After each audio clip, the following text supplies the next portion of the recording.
Entrepreneur Show, where you take enlightened entrepreneurs, coaches, and influencers together to discuss cutting-edge topics in the world of relationships, culture, business, and spirituality. And here's your host, Miss Carol Boston. Hello, everybody, and welcome to the Intuitive Entrepreneur Show, where we say being an entrepreneur can be one of the hardest things you've ever done, and that's why we bring on experts who have been or already are where you would like to go to help you get there faster and easier. Sounds like fun, right? And you know, I'm your weather girl. I'm looking out here. It is a gorgeous sunny afternoon in Fort Lauderdale, Florida, albeit it's really still hot even for this time of year. This morning it was 86 degrees when I got up. You know what time that was? That was at 5 o'clock. Like it never cooled off, right? So when you put it in the comments today, let us know where you're chiming in from. Let us know what the weather's like where you are. And we know we always ask you to engage in conversation. We want this to be a dialogue. Welcome to my guest. I have Miss Monica Morrissey here today. And the first thing I'm going to ask her in a minute is she related to Mary Morrissey, the great big coach? And we've got Thomas Castro here. So I'm excited. Thomas, tell us where you're chiming in from and what you're up to in the world and what the weather's. Yeah. So I'm Thomas Castro. I'm a licensed marriage family therapist in California. Our weather, we've been nice and sunny out here, and it hasn't been too hot or too cold. It's perfect out here. So we about 80 degrees, the best time of the year to be here. We get all of our seasons defined, so it's really cool. Well, we have summer, more summer, and less summer. Does that count? I love that. We really, really do. Hello, Miss Monica. Tell us where you're chiming in from, what the weather's like, and what you're up to in the world. Hey, I'm Monica, and I am in northern Vermont, and it's actually a beautiful sunny day here today. Nice fall day, about 65-ish. And we're just loving the leaves are starting to turn, and they're starting to fall, and it's a beautiful time of year. Yeah. And tell us what you do. I am an author. I write about signs of the afterlife, and I'm also a Reiki master and Reiki teacher. I do lots of spiritual work. And your book was called, well, one of your books, Dimes from Heaven. Yeah. And then my most recent book is called Once Upon a Dime. Heaven is Talking to Us. Do you know how to listen? Oh, that might be a good book for me. I ask often. I don't think I hear very well. But speaking of hearing, obviously both of you are very, very good at listening to your clients. So our first topic we're going to touch on today is I'm going to get your expertise on something. I currently have a client who after the first 2.5 sessions wanted to quit. She's ready to quit. Now she's in this other program. She's in a group coaching program where she's learning how to do webinars that sell. So she sends me an email the other day. Obviously I didn't let her quit. We have a signed contract. And I offered to change some things around for her to meet her needs, give her extra time, whatever. And she sends me an email last week and says, can you help me get out of this other group? And I was like, no, they have a contract, right? So I get an email from her last Friday. Yeah, I've decided again, I want to quit. So one of the things I did is I sent her a 3-minute video, and it's Mel Robbins and this other gentleman whose name I can't remember. And it's about, basically it says, you're the problem, right? You're the common denominator. You're the problem. You get to get up. One day is not a day of the week, that kind of thing. So when you have a client that is just in huge resistance and wanting to blame everybody else, whether it's as a therapist or as a spiritual coach, what's one of the best tools that you use to help get them over that hump? Either one of you, jump in. I can go first. So for me, a lot of that, and I'm not necessarily under contract, but a lot of that is saying that they're not ready, right? That they're not ready to be in that in a different kind of scenario. And I think it was useful the way that you sent that video, because when we become the problem and we find our fault in certain scenarios, it starts opening a lot of doors. Now, the doors may not be the ones that we want necessarily, but it starts giving us the ability to start acting in our own lives. So if they just start knowing, like, look, these scenarios are your fault, you have a different opportunity now to affect change in your life. And that's the lesson that they could be asking for by accident. So that's what I would focus on, is like, you might not be asking for the result that you came in for, but maybe right now at this time in your life, what you're really asking for is to understand this concept, which is basically you're a lot more than what you're giving yourself credit for. And so I raise up my love in a different kind of arena, basically, in that situation. Instead of like, what you came in for was this, I know that, but what you're asking for is something totally different. And that's just, in this case, knowing more, that you create more in your life than what you're giving yourself credit for, right? I appreciate that. Great, great insight. How about you, Monica? So I do a lot of soul work, and I say that we're a soul with a body, not a body with a soul. And I feel like her soul is getting scared of something, and it's making them uncomfortable. And so I would kind of dig into that about like, oh, something's going on with you. I see that and I hear that, and just listen, and then take that next step and say, well, what would happen if you did continue? What could you see happen next if you decided to, stay instead of go? Because I feel like, the situation was there was two different times when she wanted to run, Yes. right? And so the soul runs when they get nervous about it's a deep level of commitment to work with a coach, right? It's easier to just kind of run. And so I would really try to look at that soul and why they want to run. Do they have like abandonment stuff going on, and then but they want to leave first because they don't want to, be ditched first, or they don't want to fail.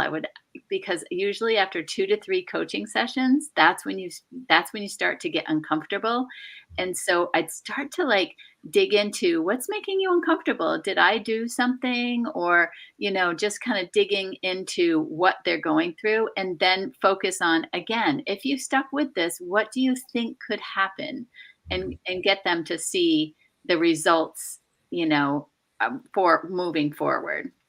Great, great insight. I will tell you, the first time she wanted to quit, when she hired me, my background, just so you know, I'm an ex-collegiate and professional tennis player, and I then spent 26 years as a sales expert for Fortune 100 companies. So she's now trying to start her own business, right? And she said, honestly, I get paralyzed when I have to try to pick up the phone to make a phone call for a sale, right? And so now that you say that, at the end of our second session, that was part of her homework.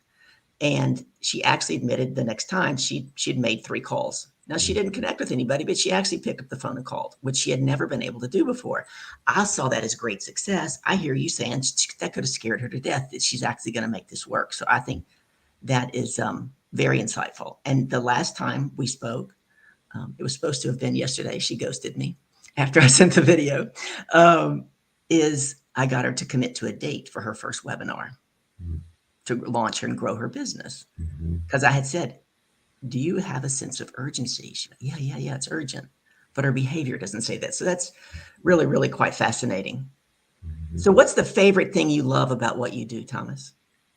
Yeah, so it is actually loving on people. Like there's a lot of concepts that, weren't brought up to me when I was younger, or I watch a lot of people not being able to have in their life that makes a difference. So I'm a therapist, but I think I practice a lot different than other therapists because of the idea that that I treat it more like a gym model, right? I'm actually a basketball coach too, but I understand the difference between it being between people treating things like a doctor, where, hey, I hurt something and I need to get fixed, and us going into the gym and saying, hey, I need to constantly get reps at getting better so I could perform at my optimal level. And so because of that, those concepts allow me to love differently on the people that come to me and want to work with me. And it's my favorite thing, because it's not an obligation of me trying to heal somebody.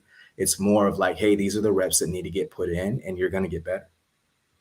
Do you actually take them into a gym? I have a mental emotional gym, right? It's cool. The Shine Campus. Yeah. So it's all built around that concept. That's cool. And have you put that out in a book?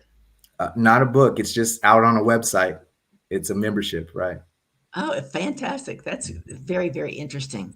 So tell us, Monica, tell us about your dimes from heaven. And one of the things when I read the information you sent in is I have a friend up in West Virginia who's constantly putting pictures. Her mother passed not too long ago. She was devastated. Her mother wasn't that old, but her mother had always given her the heart symbol. Mm.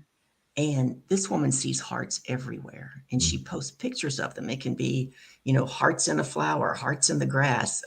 There was a carpet stain. She went somewhere, there was a carpet stain in the shape of a heart. So talk to me a little bit about that. Yeah, so I've been studying about this since 2008 when my nephew died suddenly in a car accident. So I know the Mm. pain and the grief. But it started me on this search about life and death and understanding it more. So I started going to see mediums, started learning all these things, but it really didn't.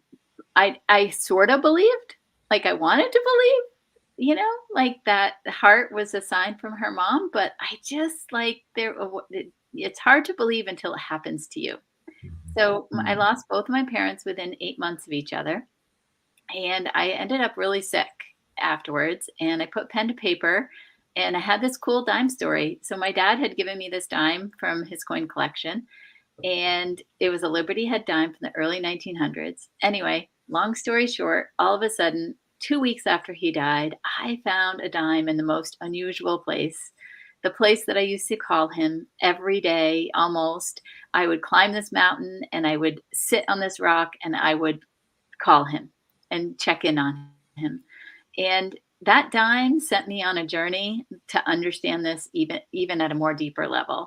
And so I wanted to share my story partly because I was seen as, I was an administrator to several schools. I worked in public education for 32 years. Mm. But I had gone through a lot in my life to get to where I was. And so the dime story is part of it, but it's also about me being a sensitive person and being an empath.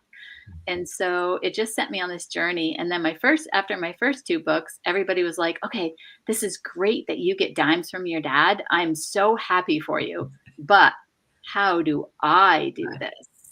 And so, just like your friend with the hearts, now I give you the tools that you need in order to understand this connection that we can have with our loved ones who aren't here physically. Amazing. I'm fascinated. Can you tell? I got all kind of questions running in my head. So last summer, never forget, it was on a Sunday between 10:30 and 11. And I happened to have my laptop standing up in the kitchen and I was getting ready to work on something. And something kept nagging at me that it was really time to go get a new pair of tennis shoes. Now I'm a destination shopper. That means I know exactly what I'm going to get. I go in, I get it, and I get out. I'm not stay in the mall kind of person. And I kept saying, I can get tennis shoes anytime. No, you got to go. It was driving me crazy, back and forth, back and forth. So I go get in my car. And now my yard guy was out mowing the lawn. I've known him for a long, long time. And I start my car and I look down and my Sirius XM radio was on a channel or a station that I haven't listened to in many, many years. And I was so befuddled that I started turning the channel to see if it was next to something that I do listen to see if it had accidentally gotten hit by something. It wasn't even remotely close. So I'm like totally befuddled. So okay, I'll go get the shoes. I get the shoes. I come back. I call my friend who's a clairvoyant. She's a clair everything, right? Clair audio something. And I tell her about it. And she goes, well, what was the song on the station? And I go, I don't know. I was so befuddled that it was on there. You know what the name of the station was? The Message. She said, next time listen to the song because there was a message.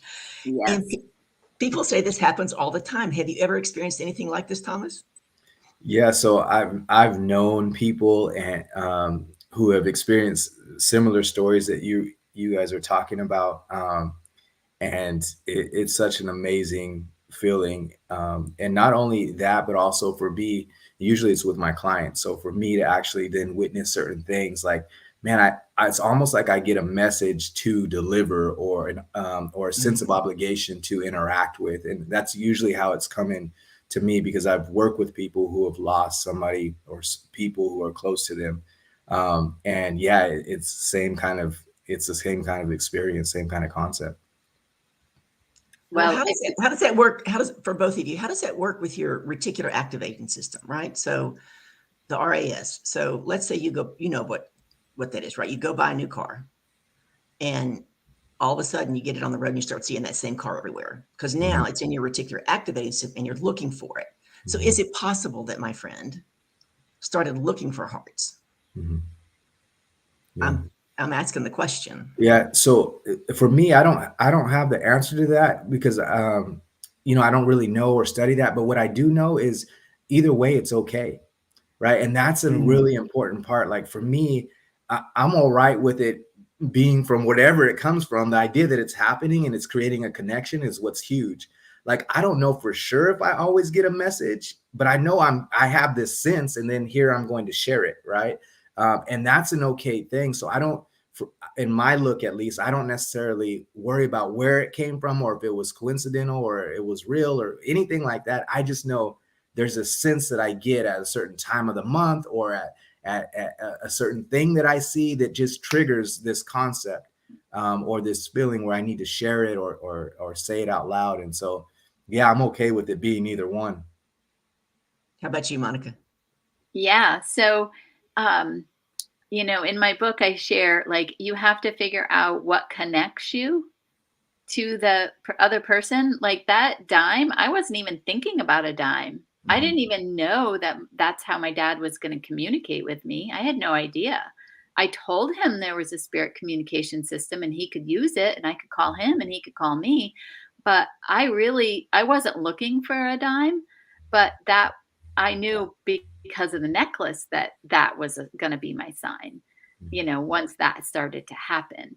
But either way, it just brings us back to love, right? And grief is just really a form of really tough love. Like you just love that person so much. So if that helps her heart, let's allow that. And the thing about that is there's a lot of evidence. I don't go into all the science, but there is a lot of evidence to prove these things are happening, and the mediums, you know, have been tested.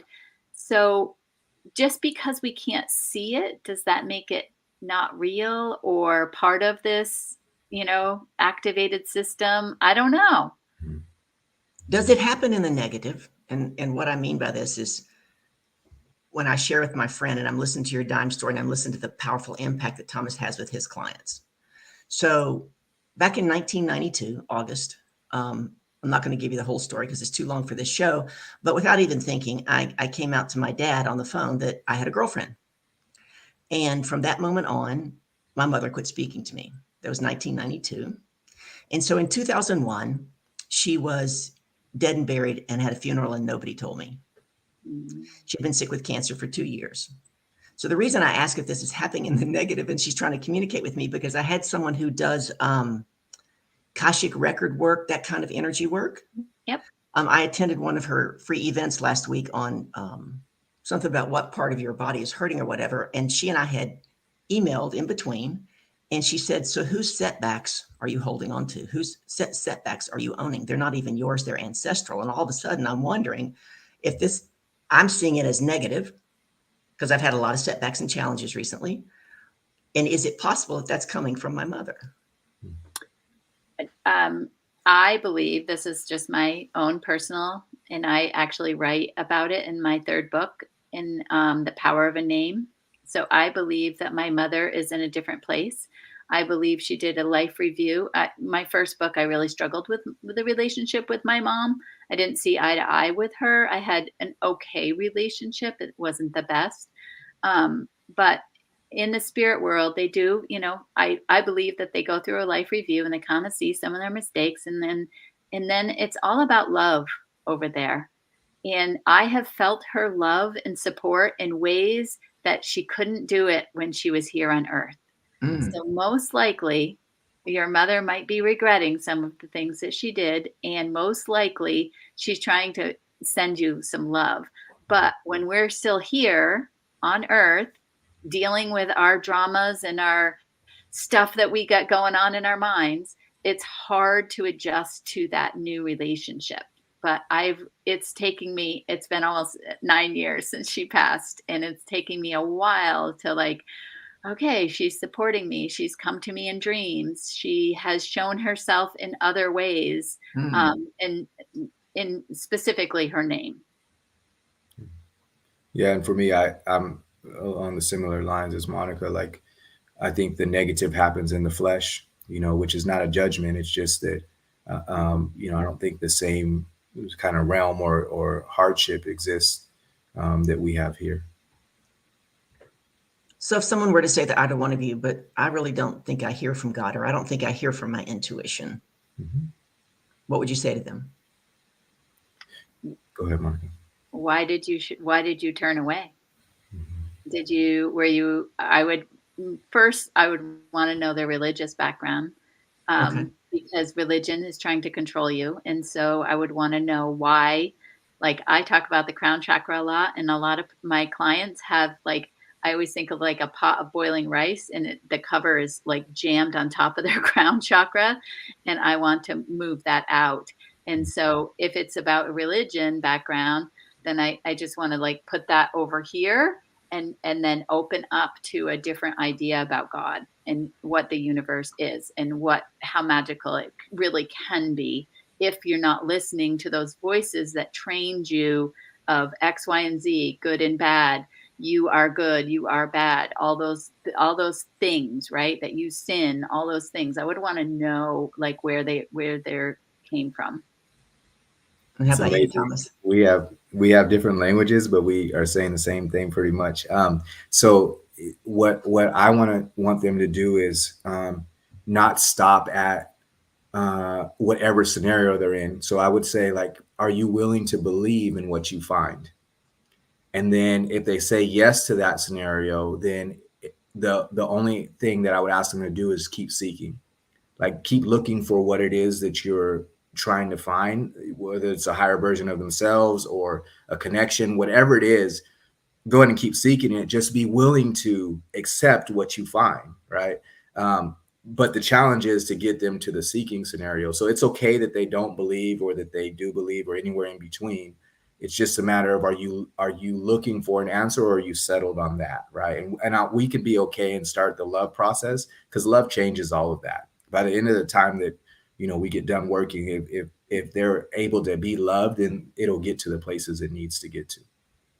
I'm going to introduce you to the love coach. She's out in California too. She really does exist. She's out in California. She's fascinating lady. And I'll tell you something about that's one of the things I've worked at in my personal development over the years, especially recently, is listening to and trusting my intuition. So not only do I have this show, I have another show on another network called Carol's Courage to Confidence Corner. And I had a friend last summer just berate me and tell me I was undisciplined because I didn't plan that show out far enough in advance to really promote it. And I'm thinking, but I get some kind of inspiration. I trust so much that within 10 minutes of going live on that show, it's like, oh, I'm supposed to read out of this book, and oh, I'm supposed to teach them this. And almost invariably, somebody comes up and says, that's exactly what I needed to hear today. So just to tell you guys how all this is meant to be, as of this morning, when I got my first email, or actually a Facebook message from my technical assistant, who's amazing at running this show, she said, nobody signed up for the show today. So it could just be you. Now I want you to look at the similarities in you two and how you both showed up. Fascinating, right? Yeah, I'm really resonating with Thomas's love. Like, you can feel it. Focus on the love instead of the fear. Like, that's what life is supposed to be about. Yeah. And that's why I said earlier, like, as you're saying these things, I've never heard it in this language necessarily, but it's definitely the same concepts. Yeah, it totally resonates. And what goes through my mind is, man, all my clients could use the love that you're giving, Monica, like, because I have a few people who have gone through the hardship and experiencing, those losses. So y'all can be happy to introduce people to each other for sure, right? We're all here because we want to help other people. Right. I like having you two guys on so much. I wish this was a longer show. Maybe maybe you guys have to come back. How about that? Absolutely. That's great. That would be pretty cool. So Monica, I want you to tell people who your ideal client is, how they can work with you, how they can find you. And then you're going to leave them with one thought. You can only give them one thought, that if they walked away from this show today and they remembered nothing else, they're going to remember that one thought. Okay. So I work with mostly women, but some men. And I work online and in person. And I am looking for true spiritual seekers looking to find joy, happiness, and spiritual connection, and to understand their personal energy more. Mm-hmm. So I do Reiki classes online and in person. I do angel card readings. I do dream analysis. I do past life work, all kinds of things. And so people come to me two ways. First, they read my books and then they come to work with me, or they come to work with me and then they read my books. So it's a, both ways. And my one thing is, I want you to think about listening to your body instead of your mind. So when you're looking for an answer, you find the answer in your body instead of your head. Is that similar to Louise Hay's book, You Can Heal Your Life, where she goes in and talks about if your back hurts, it's this, if something hurts, it's that? I've been studying that book for almost 30 years. Oh, fantastic. Thank you. Thank you for sharing that. Thomas. Yeah. So the thing that I'll talk about for Shine Campus, because there's different aspects of it. It is a gym. So, you can go in the gym and work on different things, right? But the one I'll tell you about is my wife and I have a couples concept that we use to work with couples who are working, usually entrepreneurs or managers that are struggling with their marriage.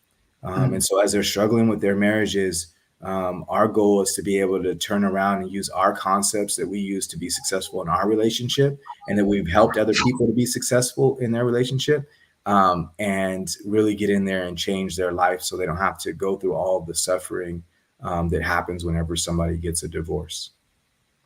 The one concept, and the place they can find that is theshinecampus.com. So the one concept that I want everybody to know about is abundance concept. So first of all, abundance is upon all of us. I think a lot of times we're playing too small in life, and that's causing so much hardship for us because our focus is more on all the things that we're not, or all the things that other people are that we are not. And so we focus too much on the things that we don't have. And in that process, we stop knowing that, man, you're capable of so much. I give this parallel of a peach tree. So you put that peach seed inside the ground, and inside that peach seed, we don't even know how many peaches come out of that, right? Because it produces peaches, and then each one has a seed inside of it, and that means more and more and more.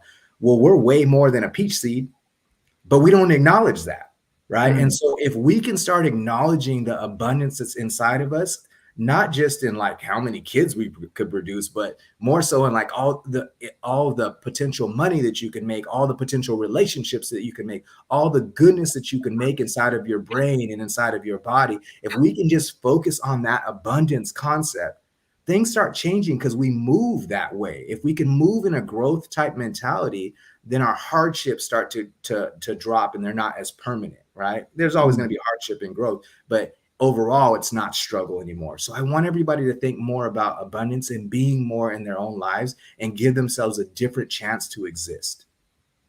Thank you for that. Thank you both for that. That's amazing. One of the things that came up for me when you were speaking, Monica, earlier was how I say it is like this. Fear and faith are very, very similar. They both cause you to believe in something you cannot see and something that hasn't happened yet. So when I share that, whether I'm giving a keynote talk or my clients, and I say, so your fear is your faith turned in the wrong direction, right? So that's what we do, right? The three of us, we help people turn into a different direction. And the one thought that I would like to leave with everybody, they've heard it before, it's one of my favorite, is that I believe that God only gave me a lamplight for my feet, because my job is to trust in the process and just take the next step. So that's what I encourage everybody out there in the audience to do. If you're watching this on #replay, let us know that you are here. Reach out to Monica, reach out to Thomas. Listen, everybody gets to have a good coach or a good therapist. Everybody gets to have some help, right? And I say this, maybe you'll appreciate this, Monica. My next book, which I haven't started on except in my head, my next book is You Can't Read the Label When You're Inside the Jar. And we're all in the jar. And that's why we all get to have a good coach or a good therapist or a good mentor who can read our label because they're outside the jar. Right. Blessings to both of you. Blessings to both of you. Thank you so much for coming. Thank you, Carol. Feel free. Let's set it up. You can come back again. We'll have a whole nother conversation. This has been awesome. Everybody in the audience, we love you. Come back next week. We'll be here, same time, same channel. And until then, blessings to each and every one of you. Take care. Thank you.